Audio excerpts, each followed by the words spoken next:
Hello, everyone, and welcome to Cuppa.tv. It is Cookie here. Sorry for the slight delay, but we're on board right now, and we're going to be having an incredible conversation with one of our Cuppa experts, Ashleigh Conwell. Now, tell me if this feels like you. And if you experience grief, you'll understand this moment. But grief doesn't arrive neatly. It shows up in the quiet moments, the milestones, and the days you thought you'd be okay. And the ones you never planned for as well. And I know through my story and narrative that grief has played a massive role in my life. And at some times it just hits you over the head. It's happened to me many times before. And today's guest is going to help us navigate how we can deal with grief better. We're going to listen to her story, but we're also going to be bringing to life ways that we can support you and those people that are in your life that may be experiencing grief right now. Now, before I do so, I just want to acknowledge the traditional custodians of country throughout Australia and recognise their continuing connections to lands, water and community. I pay my respects to them and to their cultures and to the elders, both past, present and emerging. So my guest today knows grief has no concept, but has lived reality alongside motherhood, leadership, and the ongoing work of rebuilding a life. Now, Ashleigh Conwell is a triplet mum, a widow, a speaker, international award-winning course creator, and founder of the Yellow Falcon. After losing her husband, Matt, while pregnant with triplets, Ashleigh has navigated profound loss with honesty, courage, and a deep compassion. Today, she joins us for a gentle and real conversation about loss, love, parenting through grief, and what it means to keep on going. Because we do. We've got to keep on going without pretending that you're okay. Welcome, Ashleigh. How are you? Thank you for being here. Thanks for having me. I'm looking forward to this. Well, Ash, you've got a pretty profound story. And today I don't want to necessarily take you back to those trauma-based moments, but to help us understand who you were then and what the world suddenly asked from you when you had this big tragedy happen in your life. Yes, certainly prior to Matt's accident, honestly, I was on cloud nine. I lived a very fairy tale life, probably quite naive, but honestly very lucky.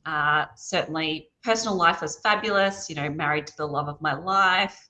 Hopeful for a family one day, career was going well, pretty much mapped out in front of me. So very grateful for that and almost living my best life. And then 2020 happened. And I know that everyone listening will just hear that year and say, oh yeah, 2020. We certainly all have an experience of that.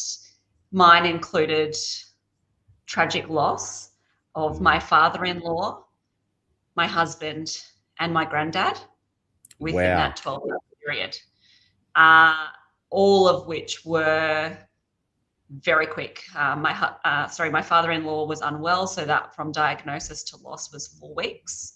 My husband was an accident, and then my granddad as well had a fall and suffered a brain injury. So 3 very, quick losses and significant loss, but also, 3 father figures as well in my life. And that year also brought joy. So, well, actually it was just in, the early days of 2021, but my husband and I, we did fall pregnant in 2020, which was wonderful. And then I did welcome our 3 babies because we found out we were having triplets. So as if 2020 wasn't wild enough, we threw triplets into that mix, and our little triplets were born in January 2021. So huge year of loss, of identity shifts, and then motherhood to 3 preemie babies. So the NICU environment and all that comes with becoming a new mum. Also on navigating you personally and how you move through such massive milestones. I didn't know, I know you, I've spoken to you before. I didn't know you had those 3 massive things happen in that 12-month period. And sometimes life just throws these avalanches with us, and these moments rock us to our core. But what I love about you today is that you are not only acknowledging that grief and the moments that do occur continuously through anniversaries and dates and all these other things that I mentioned at the start. But you're also here now to support others. What I just want to get to the core, because I'm getting shivers because I'm about to ask. Why are you doing this, Ash? Why are you now helping others navigate grief and these milestones and supporting them? What is your driving factor? There's a few. Number one is the abundance of love and support that I received, which I knew I had a beautiful community around me. And we always say, you know, shout out if you need help, like I'm here for you. But I hadn't really ever felt it to that depth anyway. I think often we say things like that and it's sort of a flyaway comment, but to not just help someone, but to truly support them is a very different thing. And I've experienced, I think, the only way I can really describe it is almost this purity of human spirit and this genuine feel of community and love for each other. And that extended beyond my immediate family, who were, of course, incredible. It was friends, it was colleagues, it was strangers who genuinely dropped everything. And I do think, if I'm to be honest, the timing of COVID happening around at the time, which honestly just almost didn't even enter my brain because there was a bit going on. I actually think that was a really beautiful thing of COVID, is we were genuinely craving human connection. And you and I speak about human connection a lot. That is when I got to feel it. I didn't just see it, I felt it. So that is certainly on my mind, was that. So there is that element of giving back to other widows or other, community members experiencing grief. And there is a really big element of healing for me. And it is, I've built this, this business now and this support network for myself, because this doesn't go away for me, but it also, I'm doing it for the girl that I was. And I look back to losing my husband, which was, a significant moment in that year, to, I didn't recognize her. And I know how much of a dark place she was in. And I don't want anyone else to experience that. So if I can play a part in reducing that, that feels really, really special, actually. And it is such a healing part. Like I remember when I lost my business, I lost my best mate, Hodgie, I lost all our money. Like I was going through such loss and grief myself. And Cuppa started because I needed a way to wake up every day with purpose and meaning and wanting to, add value. I feel like recover me, recover my who Luke Cook is deep inside. And I'd like to hear you say that as well, and to see the journey that you're on, and the incredible journey that's about to come as well. Like it's such a power that you are giving, not only to yourself, but you're also showing your kids as well, Ash. Like mum is showing up every single day to support others, and this is the way that I'm doing. What an amazing thing. And thing. That's definitely a part to show our kids, that next generation, but to show it in a way of authenticity. I choose to do this work and I don't sugarcoat it. Like I'm still grieving and I will forever, but to be able to show up to the kids and say, we're not defined by tragedy. We can still give back. We can show love and support to those around us. I think that shows a really lovely message. And I actually had a chat last night with someone about the word resilience. And, for me, it's also about not pushing, but there's this level of acceptance as well, to acknowledge and to say, we know those points when we need to put up our hand and ask for help. So I think there's so many layers of why this is important. Ash, grief doesn't stay still. It changes shape. Like, what does grief look like for you now compared to the early days? So let me take you back firstly to the early days, which were very dark. This complete and I've shared with you before, is honestly I went into a survival mode where my body shut down, nutrition was out the window. It was just a pretty dark place physically, mentally, and emotionally. Where it is now is a place of still being very present in my mind.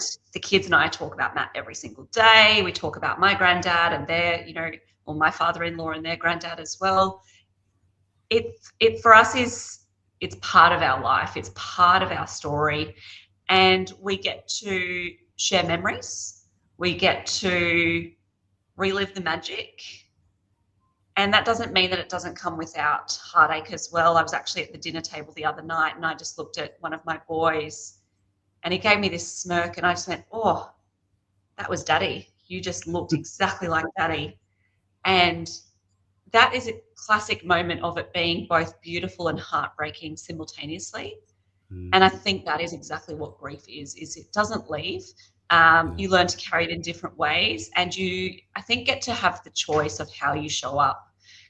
Yes, I could stay at home and cry all day, which would be pretty easy for me to do, or I can choose to truly live this beautiful life, knowing that that's what Matt would want for our family. So I think grief, once you sort of leave the really immediate phase of the all of the stages of grief, denial, bargaining, etc., you then get to a point of, okay, I now have a choice. How do I want to honor my loved one? Share that with the kids, and really, I guess make intentional choice about how to live a joyful life after a reminder of knowing how precious life is. I love that, Ash. I feel like the narrative that I wanted to just share there is that you're owning your story. You're not letting the story own you. And too often in society, we sometimes we have that victim-based mindset of, why is this happening to me? Why? Versus, okay, it's happened to me. Now, what can I do to move this narrative and this story forward? And how do I honor that story, not forget that story, but how do I move that story forward with me? And I own my story. I can craft this next phase of my story and use that ability to harness the grief, the trauma, the insights, the opportunity to really build something new. And it takes time. Like, this is not something that you can just go, it's here. Like, it takes time for us to be able to navigate these areas and rely upon those people that have, whilst no one can ever stand in your shoes, Ash, they can follow in your footsteps. And I think having guiding lights like you in the community who can help people navigate by following your footsteps and what you've learned, but they have to deal with their own trauma and grief. And that's what I speak about a lot is, I've done a lot of work because initially the narrative was absolutely owning me to the point where I felt that I couldn't leave the house. I couldn't speak out, either just, family and friends. Like, it was absolutely owning me. And I had to do a lot of work to, break free from that. But that was also a lot of my internal dialogue. So that came with a lot of psychology sessions, a lot of, just chats with friends. So, like you say, it doesn't come overnight, but it's also a choice. And I got to a point where I made the choice that I didn't want to feel, I felt paralyzed and suffocated by the story. And I made this decision saying, well, no one else gets to choose the story except me. And so it's that really reclaiming my power again, internally first, before I felt, and had to build the confidence to, I guess, have that ripple effect outwardly. What has been the biggest shift or change, or what is the element that you think has actually taken you on the path that you're on now? Like, what is the one thing that you've gone, well, is it just the owning of the story that has been the strongest link for you to move forward? Look, I think that has been an incremental, and you sort of make some progress and you go back a bit. But there was one moment that happened to me in a series of lots of moments, but there was one day that I remember. Our babies were only just over 1 year old, and I had realized that I had cried every day for 365 days. Mm. And it was not just a tear or feeling a bit teary. I mean, like a real meltdown, hyperventilating, crying, navigating grief, sleep deprivation, trying to, raise triplets. And I had this moment where I remember the babies lying down on the mat doing tummy time, and I was watching them, and I was just in a pool of tears, and they were looking at me. And I had this moment that I didn't want them to only know me as sad mummy. Mm. Yes, they had seen me smile, but honestly, at that point, it was a lot of forced smiles. I didn't have a lot of photos from that year because I couldn't actually cope with that, because there was always a gap in the photo where Matt should be. And so I was in an extreme amount of depression, and just generally struggling with everything. And it was that moment when they're looking at me, and they're looking to me as, the center of their world. They're looking to me for love, for guidance, and for everything that a parent provides. And I felt, wow, I don't want you to only know me as sad mummy. And that was, didn't mean that I then the next day woke up and I was just happy all the time, but it was that defining moment that I went, the only person that can do this is me. And it's not going to be pretty. And I, even now I log into my telehealth psychology and I go, this is going to be a bit yuck. But I do it because I know that there is still a beautiful benefit waiting for me after this. So I show up for the hard work. And that is a choice as well, knowing that there is still joy to be had, and to keep showing up. There is that often pressure though, Ash, that, internally or externally, that we have to be strong. And you hear people, you got to be strong, you got to be strong for your kids. Like, you would have heard that numerous times, and you would have thought that internally numerous times. But what does strength actually mean to you in grief? Yeah, I have a very different perspective of this now. And even probably in the last 6 months, I've changed a little bit again. And the reason I changed, I was actually thinking our triplets have just started school.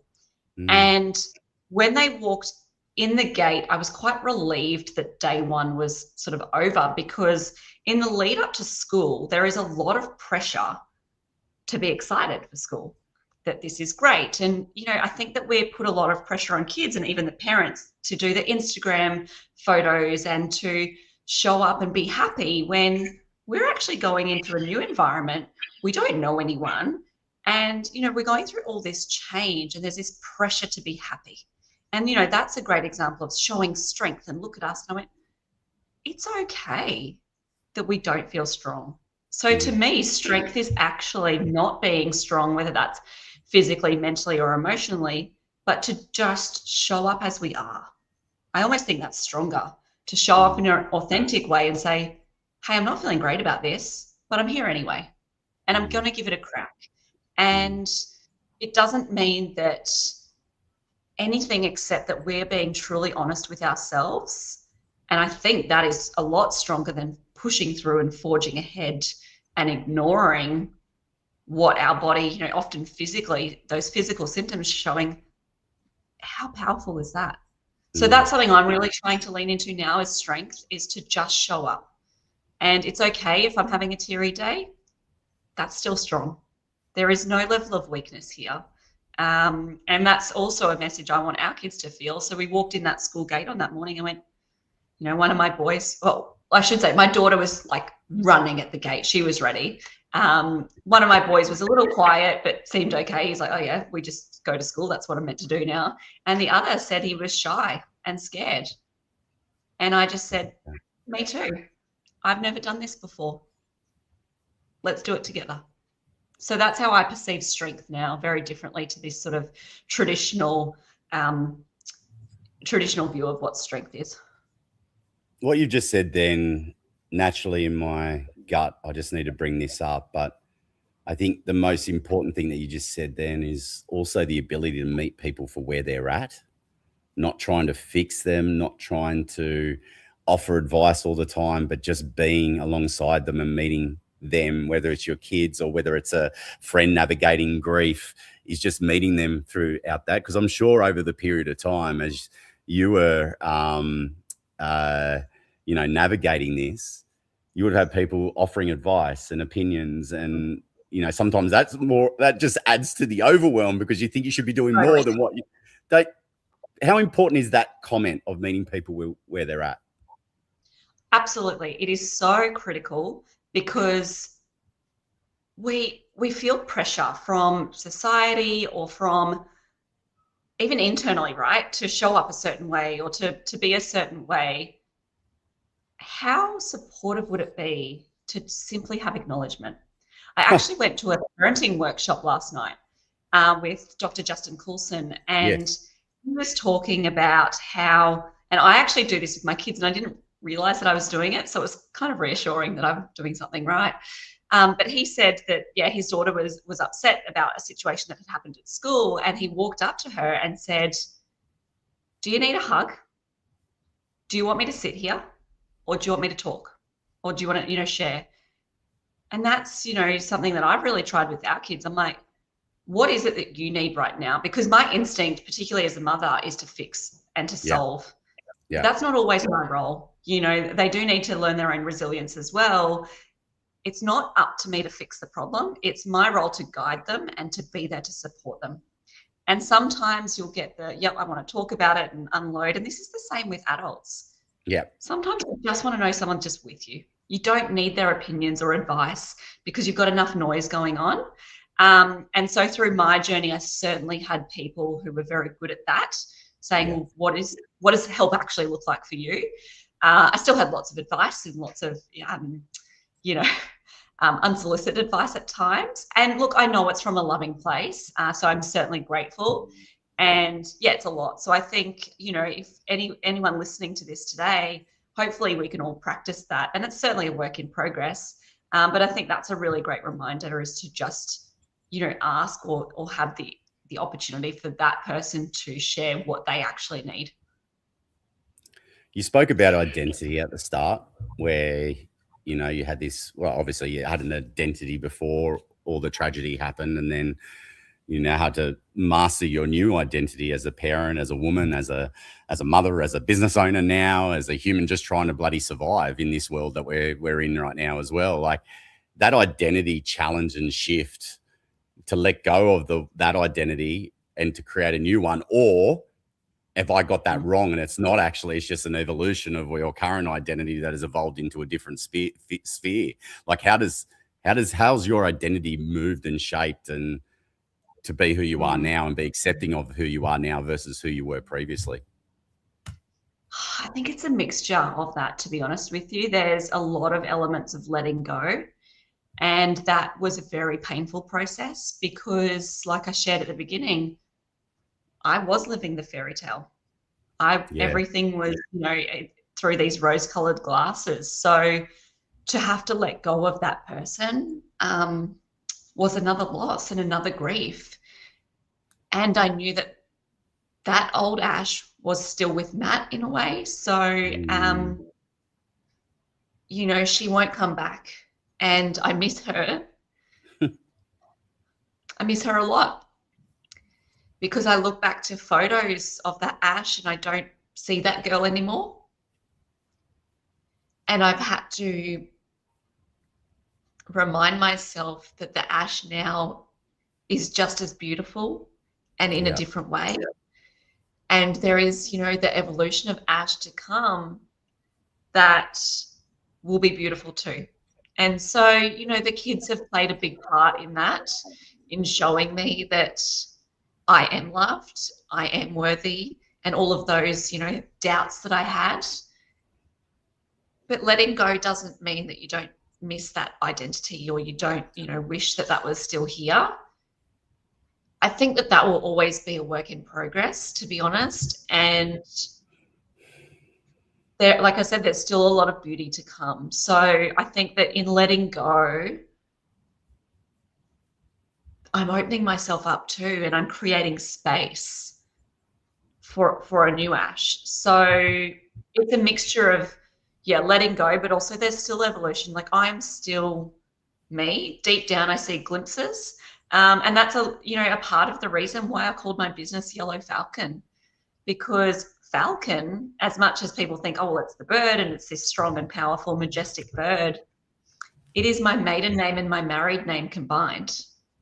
And it represents that I am me and I'm all parts of me. And so it's a lovely reminder each day when I get to work on the business to remind myself that I'm all of it. And even though, yes, I'm letting go to parts, I'm never really letting go fully. So I think that's a reminder to ourselves as well that we change, everything around us changes, but there's always elements of ourselves that are still there carrying us through. Totally. And I think I've mentioned this analogy to you before, but when I was going through some massive grief and changes in my life, I realized that, my world was just like this massive puzzle piece. We ideally want to find out what that vision is, but we've got really no clue until we continuously place our moments in there. And our moments are those individual puzzle pieces that happen, the good, the bad, the big, the ugly, the small. Like not one moment defines you, but all moments do make you, and all moments do connect, and this is the brilliance of it all, is that you've experienced such loss and grief and everything, but out of those moments have come new connection points that have led to the next one to be placed. And while some of us try and hide these blinking puzzle pieces underneath the couch and hope that metaphorical vacuum will suck it up for us, unfortunately, you've got to go towards the pain. And the pain is hard, and the pain is challenging, and the pain opens up wounds, and the pain does all those things. But until you can, look at that piece and find where it can be placed, until those connection points and those expansion moments can occur, you've just got to go towards it. And, it doesn't mean that doesn't mean it gets easier. It just means that you can move. It just means that where it fits, Yeah. And I think it's a really great analogy. You try and ignore those puzzle pieces, like you've put them under the couch. You're like, damn, I really have to get those out because I can't complete the puzzle, or I can't move forward. So you're like, all right, I guess we're doing that today. Well, it took me when my dad died when I was 4. I never dealt with that puzzle piece until I was 39. Same age as him when he passed. Hello, puzzle piece. Let's go. Yep, there it is. There it is. And you know what? Like this is it. This is life, right? And that's the challenge of life, and that's the beauty of life, that we are here and we're present and we're able to deal with things that are in front of us, and we can move forward, and things do and will and are going to get better if we can work together as a community, lean upon ourselves, and tackle these moments together. And Ash, like you're testament to that, and I love you for that, and I love what you're doing, and we'll talk more about what you're doing in a second. But dates like what's coming up this weekend, like Valentine's Day, can quietly carry a lot of weight, and even for me, my dad died on Valentine's Day, so I've got an extra weight there because I remember the cop car turning up on that date. Like it was a big moment for me. But what do moments like that bring up for you, and how do you meet them now? Yeah, look, initially I would approach anniversaries and these milestone dates with a lot of anxiety and stress. I could physically feel in my body that I was bracing for the day. So I felt the lead up to the day was painful. The actual day was just a mess. And then there was this really lingering, few days of pain as well. And now I think these days are difficult as well, like the Hallmark days, because the advertising is everywhere. Like Father's Day is just brutal. The amount of advertising, the emails, I'm like, I swear I've unsubscribed from that 8 times already. The social media posts of other families, the social media posts that pop up. And, I think, and you would understand this too, like we do experience grief daily in different capacities. And then there's these days where you're like, wow, it's just really in your face and you can't feel like you can escape it. And I think that sometimes feels even more frustrating because you have no control of the pressure, like the external pressures. What I have made the conscious choice of now is removing the expectation of myself to make it like for me, anniversaries and milestones, yes, they carry pain and sadness, but I genuinely work really hard to make it a fun day. The kids and I have some traditions that we do in the morning that are really important to us. And then we kind of just usually go to the beach or just do something that Matt and I would have done together anyway. And it's probably just a pub lunch and just hanging out. These days, though, I've learned to just take some of that pressure off and be a lot more flexible. Whereas previously I was trying to schedule the perfect day and make sure everything, was working. And I found that being so rigid, as much as that's aligned to my personality, I really do like a structured day. I actually felt like I was failing. And then I felt like I was letting myself down, the kids down, and even Matt down for not delivering on this perfect day, because I was almost so caught up in the emotion that I actually missed the day entirely anyway. So I've tried to remove some of the pressure. I've tried to block out a lot of the, the advertising and the noise, and that will always happen. So I can't change that. I can limit as best I can my exposure to that. But it is still, a joyful day. I probably feel less about Valentine's Day because we didn't really celebrate it. We really believed that you should feel loved every day.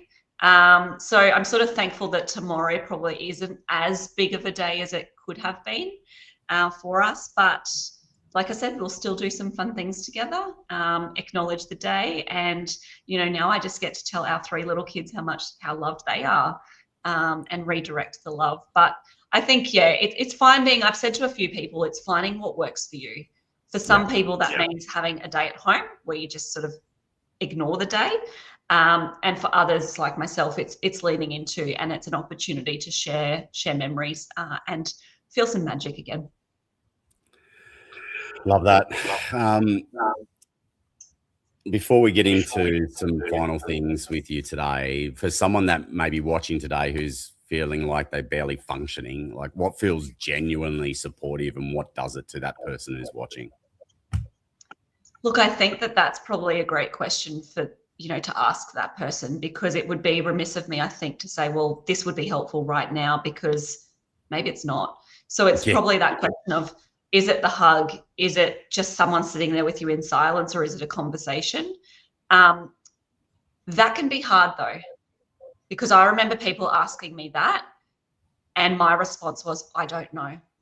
Yeah.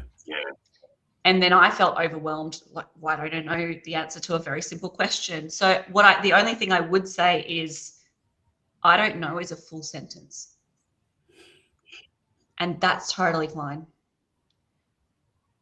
And a reminder that whether it's myself, I know Cuppa are the same, like whoever that community is, when you do know, or when you feel like, I don't know, but I still want to talk about it, please reach out. Yeah. And know that someone is here for you, even if it's just to sit in silence. So that's the only thing I would say is if you do have the answer to the hug, sitting with someone or a conversation, please find that person to support you in that. And know that I don't know is absolutely okay as well. So good.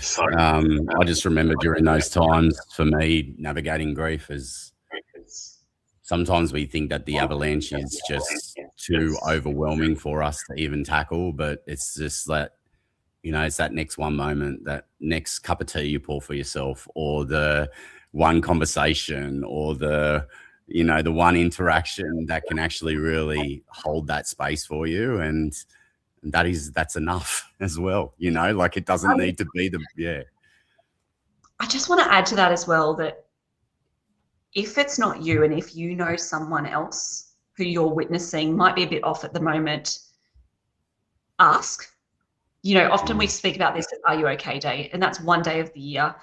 Ask, check in, but also take some initiative to maybe just do something to help that person. If you can see them struggling in whatever capacity, maybe it's just that you're going to Woolies anyway. Maybe you pick up an extra loaf of bread and just leave it at the door, and have no expectation of the person answering the door, having a big chat. And, because if they're struggling, they don't probably have the capacity to take on anything more.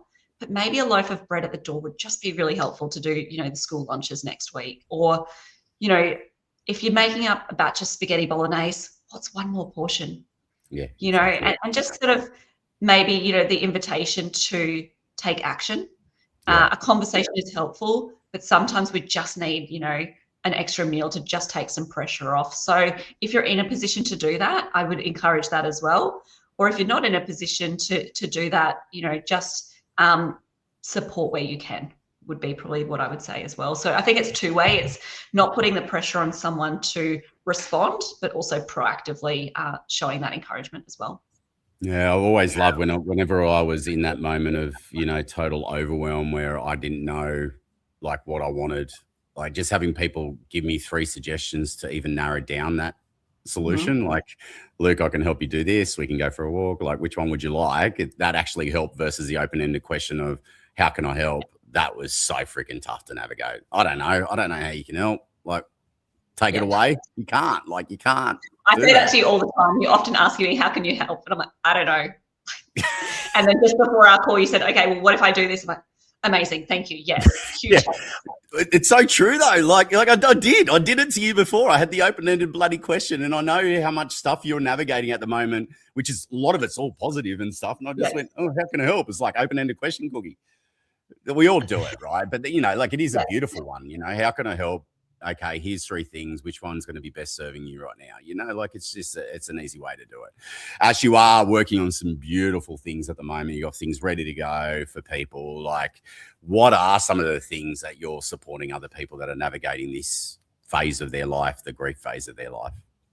Yeah, I'm really excited to continue sharing the checklist that I've created. So it's the Confident Widow checklist, and it is really all of the death admin that we face. But what I'm working on at the moment is making that more accessible to more people. So I've got a lot of families who come to me saying exactly what we've been talking about. How do I help? What can I do to support someone navigating grief? And then I also have many people come to me who are either themselves or they know someone facing a terminal illness, or they're just wanting to get affairs, you know, organized. And I guess I've been on the other side of the organization. So I'm making some tweaks to that. So I'm really excited to, like I say, you know, serve more people in the way that they need this information. So that is the Confident Widow checklist. And then I do have the Confident Widow course. And unlike traditional grief support, which is often, you know, counseling and psychology services, or it's lawyers and those professional services, what I've found is that there is no practical help. Yeah. There is no help with how do I get through the day? How do I do all of the school pickups on my own now? And so the Confident Widow course is a combination of both this sort of identity shift that we've been talking about. It's navigating just the really basics of the financials and legals. And then if you need it, connecting you to a professional to give that, you know, professional advice. And then it's, what are the scenarios that we face as widows? It's like I've just experienced the kids starting school, walking into the school gate and seeing all the dads drop off their kid. Like, oh, that was heavy. So it's providing, I guess, conversation and considerations of you may or may not face this, and giving a framework of, well, if this does happen in your life, how might you navigate it? So a lot of my work is very flexible in that it is a framework. It is returning to work. How do you do that when you are just barely holding it together? So that is what I'm really excited to continue sharing. And honestly, for 2026, I feel such a rush of energy to scale, to reach more widows, to build partnerships, both, you know, with funeral homes and where those widows and honestly, even anyone grieving, where they're going.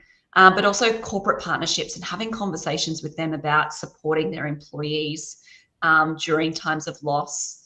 You know, all of this feels really exciting for 2026. So this is where I'm growing is like I said, that real scalability, because we're all out there, we're all experiencing grief, you know, in lots of different ways.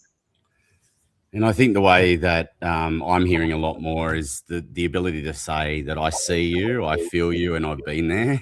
Like the ability for people to be able to resonate with like someone like yourself around a lived experience approach versus a clinical, over the top. It's not saying that that's bad. It's saying that's also needed potentially as well. But, that just having that confidence of someone to be able to walk alongside you, again, not to walk in their footsteps, but to follow yours, I think is just such a beautiful narrative. And if anyone can help out, Ashleigh, there is a link that I'll put into the chat room, and Ash is already part of our beautiful community, which I'm trying to open up here, but the mouse is not working. But, she's part of our beautiful community here. You can browse her profile, have a look. You can message her directly in here as well. Just say, hey, Ash, I love the show today. Love to stay connected. And there's the ability, to book in a connection call to pick her brain.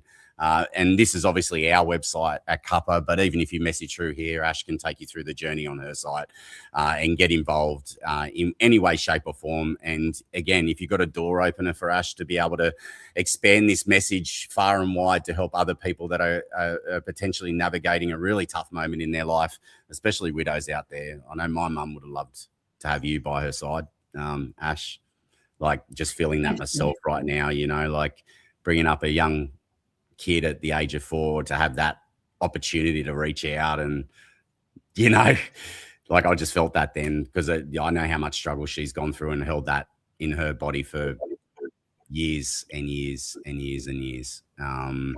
So Ash, feel that. Thank you. I think it's important, certainly is, like you say, I'm a puzzle piece, right? And, clinical and professional services are certainly part of that journey. But Yes. to have someone that's walked it, and that's what I'm really proud of, is I've done it, I'm doing it, and that we can, create that community together as well.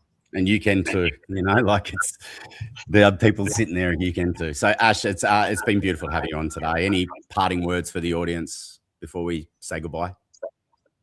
I think honestly, today has been such a great chat. There's a lot of wonderful things that we've got out of today, and I'm sure that someone will have something beautiful to take into their day and across the weekend.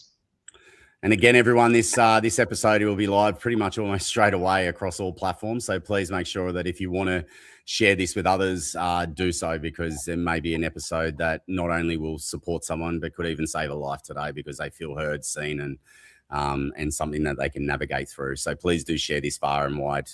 It is an important conversation we've had today. And Ash, you're a beautiful soul. I'm so glad you're part of our community, and I can't wait to see you as that yellow falcon flying high and supporting as many people as possible across Australia and maybe even the world. So your message needs to be heard, and thank you for today. Thank you so much.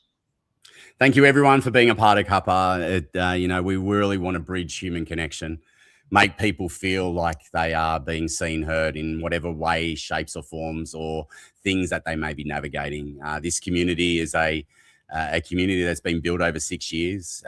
We've got numerous experts that can tackle numerous conversations, and we're going to be bringing more and more of these moments to life. So we can't wait for you to see it, share it, and be it. If you're not part of our community yet, like if you're watching on YouTube or LinkedIn and you want to be part of Cuppa.tv, just go to that website, Cuppa.tv, join our community. It is a place where real human connection exists, where real conversations exist. There's no bloody algorithms. There's no fake AI content. It is humans talking to humans, and I think we need it more. So that is it for today. Thank you so much for being involved, and really do appreciate it. We'll talk to you soon. See ya.